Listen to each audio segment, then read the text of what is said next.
Le docteur a répondu bien positivement et avec affection.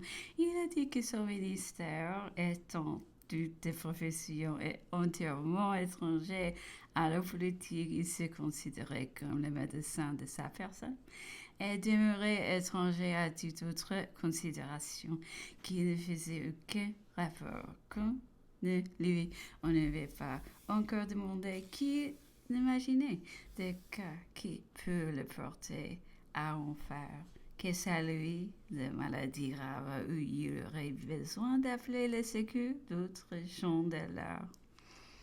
Sur les 3 heures, l'empereur est sorti dans le jardin, se préparant à monter à cheval.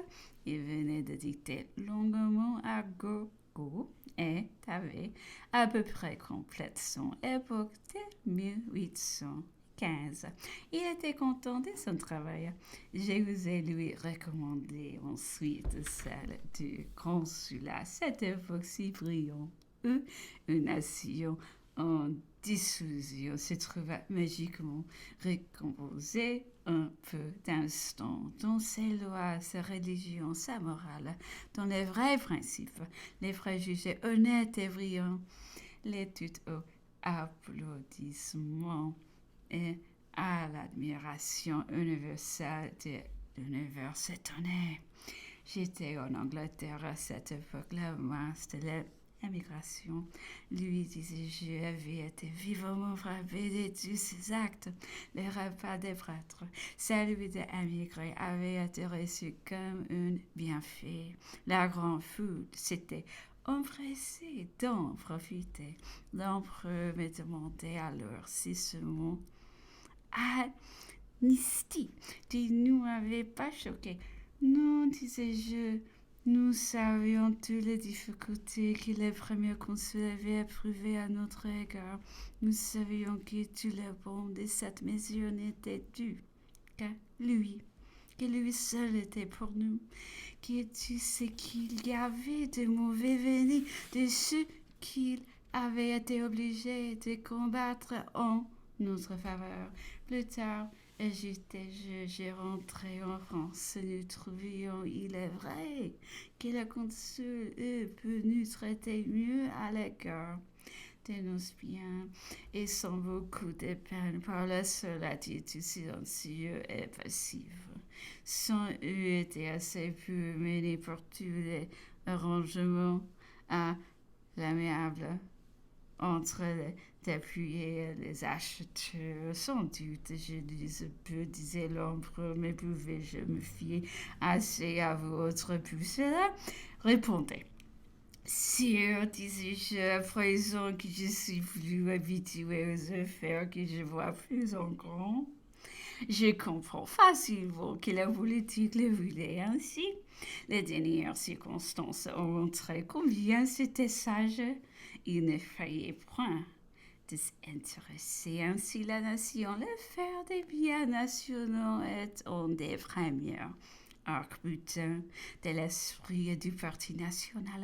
Vous y êtes observé, l'empereur. Toutefois, je peux accorder toutes choses. J'en ai eu un moment la pensée et j'ai fait une faute de ne pas accomplir. C'était de composer une masse, un syndicat de tous les biens restants des émigrés et de les leur distribuer à leur réduire dans une échelle proportionnelle. Au lieu de cela, quand je me suis mise à rendre individuellement, je n'ai pas tardé à m'apercevoir que je rendais trop de riches et ne faisais que des insolents, tels qui, grâce à ces mille sollicitations et à ces mille courbettes, on rendait 50 000 écus, 100 000 écus de rente, ne nous tirait plus les chapeaux. Le lendemain, et loin d'avoir la moindre reconnaissance, ce n'était plus qu'un impertinent qui prétendait même avoir payé Seulement la faveur qu'il avait obtenue, toute le Faubourg Saint-Germain allait prendre cette direction. Il se trouva que j'ai reculé sa fortune et qu'il n'en fut pas moins demeuré un ennemi antinational. Alors, j'arrêtais en opposition à l'acte d'amnistie, la restitution des voix non vendues, toutes les fois qui dépasseraient une certaine valeur. C'était une injustice d'après la lettre de la loi, c'est doute. Mais la politique le voulait impérieusement. La faute en avait été à la rédaction et à la prévoyance. Cette réaction de ma part détruisait tout le bon effet du rappel des émigrés et m'aliéna toutes les grandes familles. Je pourvu à cet inconvénient où je neutralisé les effets par mon syndicat. Pour une grande famille mécontente, j'ai attaché son nombre de la province et satisfait au fond à la stricte justice qui voulait que l'émigration entière, qui avait couru une même chance à embarquer sa fortune, et que sur la même vaseau éprouvait le même naufrage, encouru une même peine, obtint un même résultat. C'est une faute de ma part, ajoutait l'empereur, d'autant plus grand que je n'ai eu l'idée, mais j'étais seul, entouré d'opposition et d'épines, tout étant contre vous autres. Vous le peindrez difficilement et cependant les grandes affaires m'étalonnant. Les temps curés, j'étais obligé de voir ailleurs. Encore aussi tard que mon retour de l'île d'Elba a continué l'empereur, j'ai été sur les points exécuter quelque chose de la sorte. Si l'on m'en eût donné le temps, j'ai m'occuper des pauvres émigrés des provinces que la Cour avait déclassés.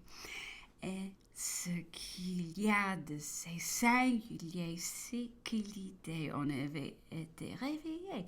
On m'a précisément par un ancien ex-ministre de Louis XVI qui les princes avaient laissé formellement récompensé et qui me présentait les moyens de réparer avec beaucoup d'avantages bien des choses de ce genre.